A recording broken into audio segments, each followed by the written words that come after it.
My ex-wife tried to sabotage my new relationship, but my service dog had other plans. I'm a 35-year-old male, and for the past 2 years, I've been navigating the tumultuous waters of divorce and rediscovering myself. My ex-wife, Sarah, 34F, and I were married for 10 years. We met in college, fell in love, and built a life together that, from the outside, seemed idyllic. We had a beautiful home, stable careers, and a seemingly unbreakable bond. Or so I thought. The cracks started to show about 3 years before our divorce. Sarah became increasingly distant, often working late, taking weekend trips with her friends that I wasn't invited to, and generally becoming less engaged in our shared life. I tried to talk to her to understand what was going on, but she'd always brush it off, blaming stress from work or just needing space. I, being a trusting and, frankly, a bit naive husband, believed her. I tried to be supportive, to give her that space, thinking it would eventually pass. IT didn't pass point one evening. I came home early from a business trip, a surprise I had planned to cheer Sarah up. Instead, I found her in our bed, with another man. The world stopped. My entire reality shattered into a million pieces. The man, a colleague of hers I vaguely recognized from office parties, scrambled to get dressed, looking utterly terrified. Sarah, on the other hand, just looked resigned, almost relieved, even. The confrontation that followed was a blur of accusations, tears, mostly mine, and Sarah's chillingly calm confession. She had been having an affair for over a year. She admitted she had fallen out of love with me, that she felt trapped, and that she had been too cowardly to tell me. She said she was sorry, but her tone lacked any real remorse. It was more like an apology for the inconvenience of being caught that I moved out that night, staying with a friend. The divorce was messy, drawn out, and emotionally draining. Sarah, despite being caught red-handed, fought me on every single asset. She tried to claim I was emotionally abusive, that I had driven her to seek comfort elsewhere. It was a vicious attempt to paint me as the villain, and for a while, I feared she might succeed. Fortunately, I had a good lawyer and enough evidence to counter her baseless claims. The divorce was finalized after 18 months, leaving me financially depleted, emotionally scarred, and utterly heartbroken. In the aftermath, I struggled profoundly. I lost weight, couldn't sleep, and felt a pervasive sense of emptiness. My friends and family were incredibly supportive, but the grief was a heavy cloak I couldn't shake. My doctor suggested therapy, which I started, and it helped, but the loneliness remained. That's when my therapist suggested I consider getting a dog. Not just any dog, but potentially a service dog. I have a history of anxiety and panic attacks, which had significantly worsened after the divorce. The idea of a companion, a constant presence that could provide comfort and distraction, appealed to me. After much research, I found a reputable organization that trained psychiatric service dogs. I went through their rigorous application process, and after several months, I was matched with Buddy, a golden retriever with the most soulful eyes I had ever seen. Buddy was already trained to recognize and interrupt my anxiety attacks, provide deep pressure therapy, and even retrieve medication. He was a game changer. His presence brought a sense of calm and stability back into my life that I hadn't realized I was so desperately missing. He was more than a pet. He was my lifeline. With Buddy by my side, I slowly started to heal. I got back into my hobbies, reconnected with old friends, and even began to contemplate dating again, something I thought I would never do. Buddy was always there, a furry shadow, an unwavering source of comfort and love. About 6 months ago, I met Emily, 33F, at a local dog park. She had a mischievous terrier mix named Rocket, and our dogs immediately hit it off. Emily was everything Sarah wasn't: kind, genuine, funny, and incredibly understanding. She worked as a veterinarian technician, so she understood the bond one had with Buddy and appreciated his role in my life. Our conversations flowed effortlessly, and I found myself laughing more than I had in years. Our first few dates were casual, walks in the park with our dogs, coffee, dinner. I was upfront with her about my past, about the divorce and the emotional scars. Emily listened patiently, without judgment, and reassured me that my past didn't define me. She was patient, allowing me to set the pace, and she never pushed me for more than I was ready to give. It was a refreshing change from the drama and manipulation of my previous relationship. As our relationship progressed, I started to feel a joy I thought was lost to me forever. Emily was intelligent, compassionate, and beautiful, inside and out. She embraced Buddy as if he were her own, showering him with affection and treats. Buddy, in turn, adored her. It was clear that Emily was special, and I was falling deeply in love with her. Fast forward to last week. Emily and I had been together for 5 months, and things were getting serious. We had talked about moving in together eventually, and I was even starting to think about a future with her that included marriage and a family. We were at my favorite local coffee shop, a place I frequented with Buddy, enjoying our morning coffee and planning our weekend. Buddy was lying calmly under the table, as always, a picture of perfect canine etiquette. Suddenly, a familiar voice cut through the background chatter. Well, if it isn't my ex-husband. Looking cozy, are we? I looked up, and my heart sank. It was Sarah. She was standing a few feet away from our table, arms crossed, a smirk playing on her lips. She looked exactly the same, perfectly put together, expensive clothes, a frosty glint in her eyes. My stomach churned. This was the first time I had seen her in person since the divorce was finalized. "Sarah," I said, trying to keep my voice even. "What a surprise." Emily, sensing my discomfort, squeezed my hand under the table. She gave Sarah a polite, but firm, nod. Sarah ignored Emily completely and focused her gaze on me, her eyes narrowing. "So, this is the rebound, is it? Moving on quickly, I see. Didn't take you long to replace me." Her voice was dripping with venom that I felt a surge of anger, but I took a deep breath. "Sarah, this is neither the time nor the place for this. Please, just leave us alone." "Oh, I'm just here for coffee," she said, feigning innocence, but her eyes never left Emily, who was now looking a little uncomfortable.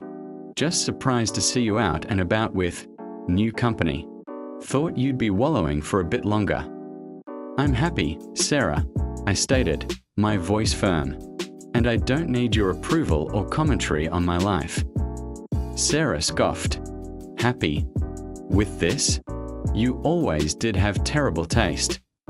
She gestured dismissively at Emily, who was now visibly bristling. "That's enough," Emily said, her voice calm but with an underlying steel.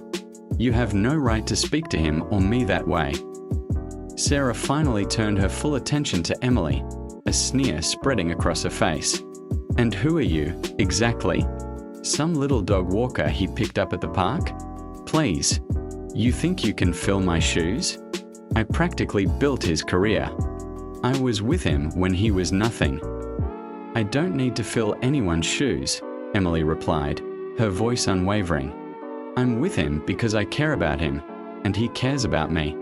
And frankly, your opinion means absolutely nothing to either of us." This seemed to enrage Sarah even further. She took a step closer to our table, her eyes flashing. "Oh, you think you're so smart, don't you? You have no idea what you're getting yourself into. He's a mess. A total emotional wreck. He'll just drag you down like he did me." My blood ran cold. This was a classic Sarah tactic, psychological warfare, designed to undermine and create doubt. I could feel my anxiety starting to rise, my heart pounding in my chest. My hands were getting clammy, and a familiar tightness was beginning to form in my chest. I desperately wanted to lash out, to defend myself and Emily, but I knew engaging with Sarah was a losing battle. My focus started to narrow, and the sounds of the coffee shop began to fade. That's when Buddy sprang into action. He had been quietly observing the entire exchange from under the table. As soon as he sensed my rising anxiety, he nudged my leg gently. I reached down and gave him a reassuring pat, trying to calm myself. But Sarah's words continued to pierce through, and my anxiety was escalating rapidly. Sarah, still focused on Emily, continued her verbal assault. "You think you know him?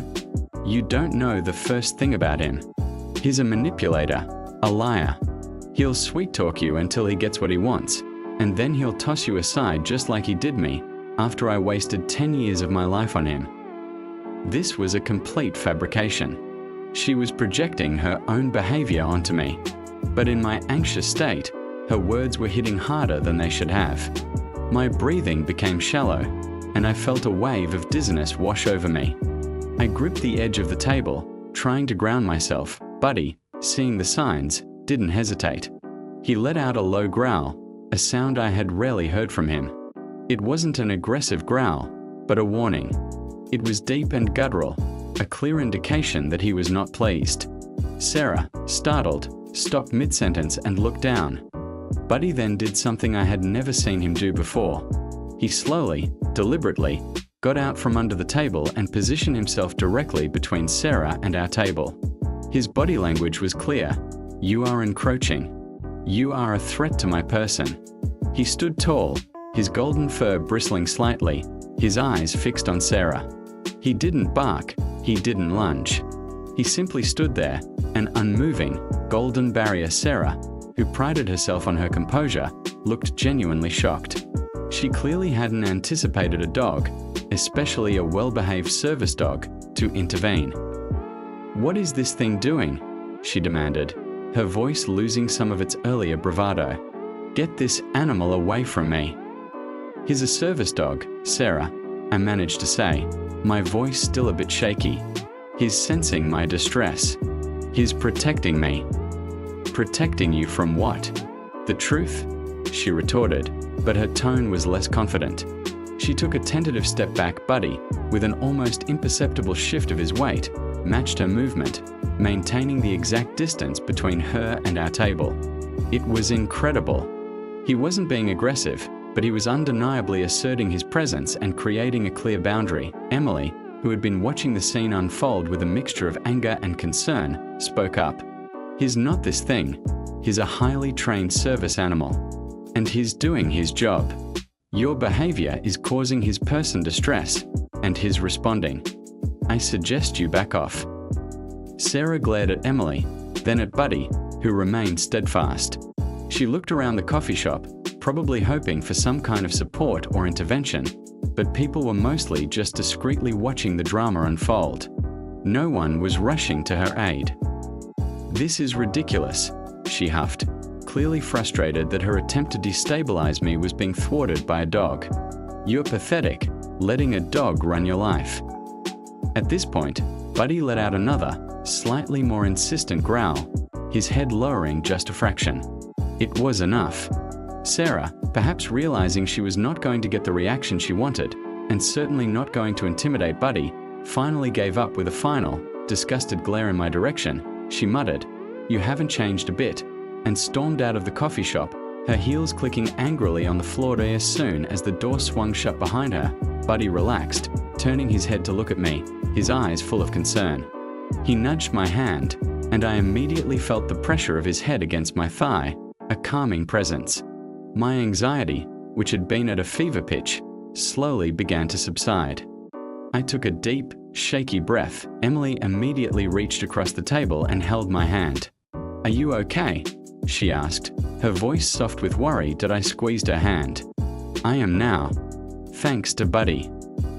I looked down at him, my heart overflowing with gratitude. "Good boy, Buddy. You're the best boy." I leaned down and gave him a big hug, burying my face in his fur. He licked my ear, a gentle, reassuring gesture. "He's incredible," Emily whispered, stroking Buddy's head. "He really protected you." "He did," I agreed. "He always knows. He always knows when I need him." The rest of our morning was spent recovering from the encounter. Emily was incredibly understanding, comforting me and reassuring me that Sarah's words were baseless and desperate. She was angry on my behalf, but also incredibly impressed by Buddy. Later that day, after Emily and I had processed everything, I realized just how significant Buddy's intervention had been. In the past, encounters with Sarah, even indirect ones, would send me spiraling for days. Her words had a way of getting under my skin, triggering old wounds and insecurities. But this time, With Buddy's unwavering presence and active intervention, the impact was dramatically lessened. He didn't just provide comfort, he actively deflected Sarah's emotional attack, creating a physical and psychological barrier that allowed me to recover much faster. This incident, as unpleasant as it was, solidified my feelings for Emily even further. Her calm strength, her immediate defense of me, and her deep appreciation for Buddy showed me that she was truly an amazing woman. And Buddy, my loyal, intuitive service dog, proved once again that he is an indispensable part of my life, a silent guardian who helps me navigate the world with greater confidence and peace. I'm so incredibly lucky to have both of them.